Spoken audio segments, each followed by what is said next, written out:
여러분 반갑습니다. 싱크퓨처스 무크 퓨처 에전트 양성식입니다. 이번 싱크퓨처스 무크의 내용은 과연 인간은 미래를 예측할 수 있는가라는 부분에 대해서 한번 말씀을 드려보겠습니다. 제가 최근에 인공지능 알파고 터지고 나서 저도 인공지능 빅데이터 이런 공부를 하다가 결국 연결되는 게 뇌과학이더라고요. 그래서 뇌과학에 대한 공부, 그리고 뇌과학자의 책, 그리고 이제 물리학자들의 책 이런 걸 좀 보기 시작했는데 제가 자세히는 다 모르지만 대략적으로 공부를 하면서 느낀 게 인간이 스스로 예측을 하는 게 아니라 결국 예측은 뇌가 한다는 거를 좀 느끼게 됐어요. 그래서 우리가 예측을 하려고 노력을 한다고 해서 우리가 이렇게 예측을 잘 하고 못하고 이런 게 아니라 결국은 예측은 뇌가 가지고 있는 기능이다. 예측을 하는 능력은. 왜 그러냐면 여기 그 뇌와 관련해서 이렇게 제가 공부한 내용을 좀 정리를 해놨는데요. 뇌는 전두엽, 두정엽, 후두엽, 축두엽 이렇게 나뉜다고 해요. 그래서 이제 여기 보면 전두엽의 기능이 뭐냐면 이제 전두엽이면 이제 앞부분에 있는 뇌죠. 여기 빨간 부분을 보시면요. 이 전두엽이라는 부분을 손상을 입으면 앞니를 계획하거나 미래를 상상하는 게 어려워진다. 그리고 전전두피질은 감각 정보를 평가하고 향후 행동을 결정하는 기능을 가지고 있다 이렇게 되어 있습니다. 결국 이 전두엽에서 우리가 그 외에 두정엽, 후두엽, 축두엽이나 이런 쪽에서 받아들이는 다양한 감각 정보죠. 오감으로 받아들이는 정보를 바탕으로 종합적으로 평가를 하고, 그리고 이 전두엽이 그 종합적인 평가를 바탕으로 앞니를 계획하고 미래를 상상하면서 향후 활동, 행동, 인간이 해야 될 행동을 결정한다라고 되어 있습니다. 그럼 결국은 우리가 예측을 하는 게 우리가 생각을 좀 더 많이 하고 예측을 하기 위해서 시간을 더 많이 들이고 이런다고 예측이 되는 게 아니라 결국은 다양한 정보죠. 이 감각 정보를 통해서 보다 다양한 정보 그리고 질 높은 정보가 들어와야만 그 정보를 바탕으로 미래를 평가하는 거기 때문에 결국 어떤 정보가 들어오냐에 따라서 그 개인의 뇌가 할 수 있는 미래에 대한 예측력이 달라진다는 겁니다. 그러면 중요한 건 어떻게 보면 미래를 예측하는 거는 인간이 하는 게 아니라 뇌가 하는 거고, 이 뇌가 예측을 더 잘하기 위해서는 더 좋은 정보, 더 다양한 정보를 감각 정보를 이 두정엽, 후두엽, 축두엽을 통해서 감각을 통해서 받아들여야 된다. 이게 결론이에요. 제가 봤을 때는. 그럼 결국은 우리가 해야 될 건 딴 게 아니라 무엇을 볼 것인가, 그죠? 그리고 무엇을 읽을 것인가, 그죠? 그리고 무슨 경험을 할 것인가. 결국은 우리가 이 생활 속에서 하는 많은 활동들에서 받아들이는 데이터에 달렸다는 겁니다.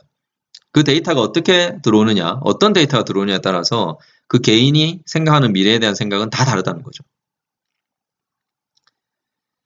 자, 그래서 여러분 일단 자신감을 가져야 되는 게 모든 인간은 예측을 할 수 있어요. 모든 인간은 예측하는 능력을 가지고 있어요. 그거는 뇌에 있는 기능입니다. 기본적으로 다 가지고 있는 기능이죠. 그러면 이제 어떤 걸 이게 사람이 받아들이냐에 따라 달라지는 건데, 그래서 중요한 게 저는 이렇다고 봐요. 우리 아이들이 태어났을 때 그 아이들이 어떤 환경에서 자라느냐, 어떤 경험을 할 수 있느냐, 그리고 어떤 정보를 받아들일 수 있도록 부모가 만들어주느냐, 그게 결국은 이 개인이 커가면서 가질 수 있는 그 미래에 대한 예측을 하는 능력이 쌓여가는 겁니다. 그래서 저는 어떤 부모의 역할이 되게 중요하다고 생각하고요. 그러니까 어른들의 역할이 그 아이의 미래를 만들어가는 데 있어서 어른들의 역할이 어릴 시절에는 되게 중요하다. 왜냐하면 아이들이 직접 정보를 받아들이는 게 아니라 부모들이 어떻게 해주느냐에 따라서 받아들이는 정보의 차이가 나버리거든요. 그래서 그 부분을 좀 고민을 하면서 우리가 자녀를 키우시는 게 좋지 않을까 싶고요. 자녀가 있으신 분들은. 자, 그리고 이제 그 미치오 카쿠라는 이론 물리학자의 마음의 미래라는 책에 보면 이 물리학적 관점의 의식이란 무엇인가라고 이렇게 나와 있는데, 이 의식이라는 것은 목적을 이루기 위해 다양한 변수로 이루어진 다중 피드백 회로를 이용해서 이 세계의 모형을 만들어가는 과정이다.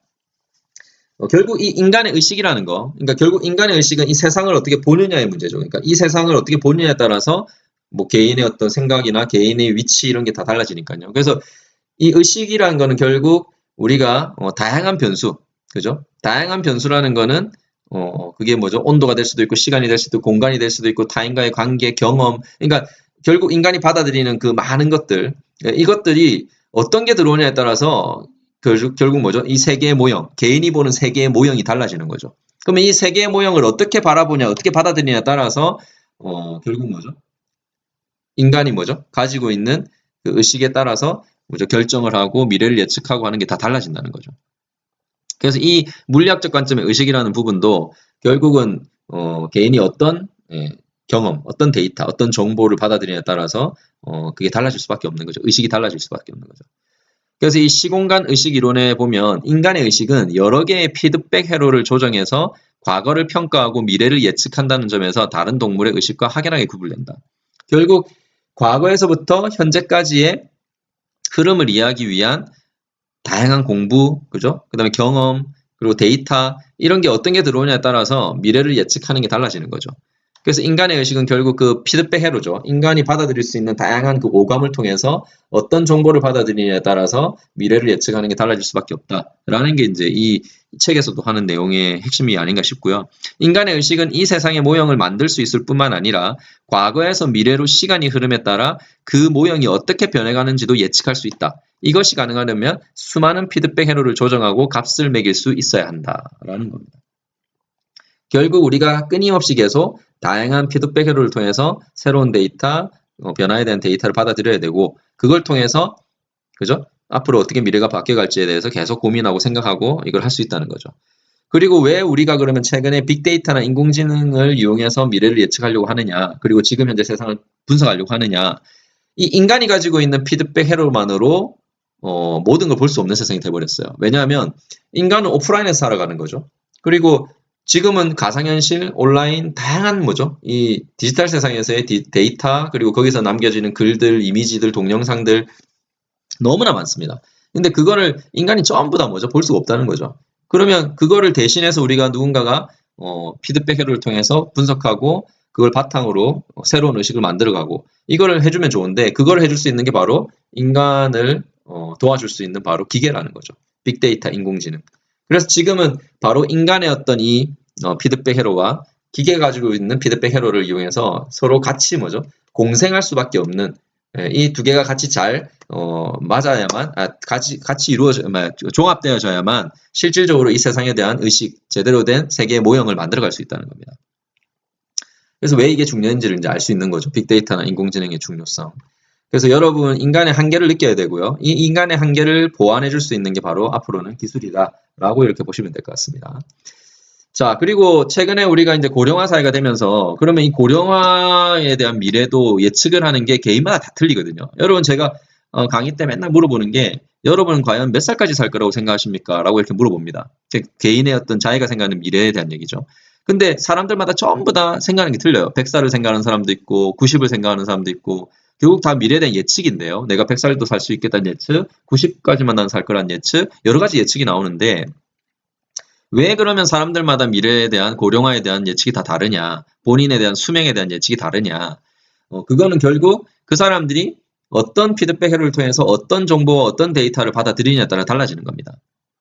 예를 들면 고령화와 관련된 이 전 세계에 있는 이 수많은 데이터, 팩트, 그리고 뭐죠? 이 현상에 대한 어떤 트렌드적인 정보들을 어떤 식으로 얼마나 더 많이 그리고 어떤 정보를 받아들이냐에 따라서 개인이 생각하는 자기의 미래에 대한 고령 수명에 대한 얘기는 달라진다는 거죠. 예를 들면은 이 수명이라는 거는 단순히 사회적인 현상이라기보다는 기술의 어떤 발전에 의해서 계속 수명이 높아지는 게 현실입니다. 기술의 발달은 또 의학기술의 발달은 디지털 기술의 발달이고요. 그리고 최근에 우리나라에서는 아직 뭐 이렇게 고령자가 많지 않다고 해도 전 세계적으로 고령자는 계속 늘어나고 있어요. 120세가 넘는 사람도 있고요. 그리고 여기 보시면 최근에 이 헬스케어 기술들, 디지털 기술에 의해서 새로운 어떤 의료 기술의 발달, 그리고 다양한 뭐죠? 기술이 나오면서 이 인간의 수명은 어떻게 될지 알 수가 없어요, 솔직히 말해서.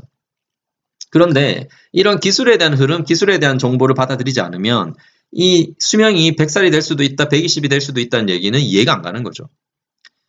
결국 인간의 수명을 생각하는 게 달라질 수밖에 없는 이유는 내가 조금 더 다양한 피드백 회로를 통해서 다양한 영역에 대한 정보, 다양한 세상에 대한 정보를 종합적으로 받아들일 수 있어야 결국 수명이 왜 계속 길어지고 100세 이상에 대한 생각도 해야 되고 우리가 조금 더 미래에 대한 준비를 더 잘해야 되는지를 알 수 있는 겁니다. 그래서 저는 여러분이 이 수명에 대한 것도 100세라는 부분을 이해하시려면 왜 100살을 준비해야 되고 100세 시대를 생각해야 되는지 생각하려면 지금 현재 이 기술의 흐름, 여러 가지 IT 기술, 디지털 기술에 대한 공부 이런 좀 하실 필요가 있다 이렇게 생각을 하고요. 그리고 최근에 일본이 초고령 사회죠. 일본 초고령 사회인데 일본이 이미 그 100세 이상이 거의 한 10만 명 가까이 됩니다. 이거는 이제 2015년 기준이고 이미 2016년을 넘어서면서 2017년쯤에 지금 아마 10만 명 정도 될 거예요. 그래서 절대 이게 뭐죠? 남의 애가 아니라는 겁니다. 100살 이상이 내가 될 수도 있고 우리 가족이 될 수도 있고 그리고 특히 여자분들이 이제 또 고령이 되는 경우가 많죠. 그래서 여자분들의 수명은 상당히 더 이제 남자보다는 길 것이다라는 게 현실입니다. 자, 어쨌든 100세에 대한 정보, 그죠? 고령화에 대한 정보도 얼마나 많이 받아들이냐에 따라서 본인의 수명을 생각하는 게 기준이 달라지고요. 저도 지금 최근에 저희 동네에서 이런 거죠. 예, 막 90세 할아버지가 수필 작가로 탄생하고 그리고 막 여기 보면 일본에서 쓴 책이에요. 아직도 100살이 넘은 사람인데 현역으로 회사원 생활을 하고 있는 분도 계시고 그리고 여기 외국의 프로그래머들 중에는 이렇게 고령자들도 있습니다. 그래서 저는 이런 정보를 제가 관심을 가지고 보다 보니까 그런 정보가 피드백 회로를 통해서 막 들어와요. 그러니까 저는 지금 개인적으로 120도 살 수 있다는 생각을 합니다. 그래서 저는 그걸 생각하면서 내가 어떻게 살아야 될지, 어떤 역량을 길러야 될지, 그리고 무엇이 더 중요한지를 고민하고 거기에 집중을 하고 있어요. 그래서 여러분도 미래에 대한 자기 수명에 대한 미래를 좀 제대로 한번 예측해 보시고 싶은 분은 이 고령화에 대한 문제, 고령화와 관련된 정보, 데이터, 책들, 그리고 이런 여러 가지 정보들 좀 많이 보셔서 조금 더 그거에 대해서 제대로 현실을 이해하고 미래에 대한 예측을 하셨으면 좋겠다는 그런 생각을 해봅니다. 인간은 미래를 예측할 수 있는가? 결국 이 복잡한 세상에서 이 복잡한 세상을 제대로 이해하고 내가 현재를 통찰함으로써 미래에 대한 예측력을 높이려면 이 뇌가 다양한 피드백 회로를 통해서 다양한 정보, 다양한 데이터를 받아들일 수 있도록 여러분이 노력을 해주셔야 되고 그래야만 이 복잡한 세상을 이해하고 미래에 대한 예측력을 높일 수 있다는 거. 결국은 내가 하는 게 아니라 뇌가 한다는 거. 여러분 뇌가 예측을 잘할 수 있도록 여러분은 많은 활동과 학습 그리고 다양한 노력을 해주시기 바라겠습니다. 자, 오늘은 제가 인간은 미래를 예측할 수 있는가? 라는 부분에서 제 개인적으로 공부한 내용을 바탕으로 좀 생각을 정리해서 말씀드렸어요. 그래서 뭐 이게 정답일지 아닐지는 모르겠지만 어쨌든 참고를 하셔서 여러분의 미래를 예측하는 능력을 높일 수 있도록 하시면 좋겠습니다. 저는 싱크퓨처스 무크 퓨처 에전트 양성식이었습니다. 고맙습니다.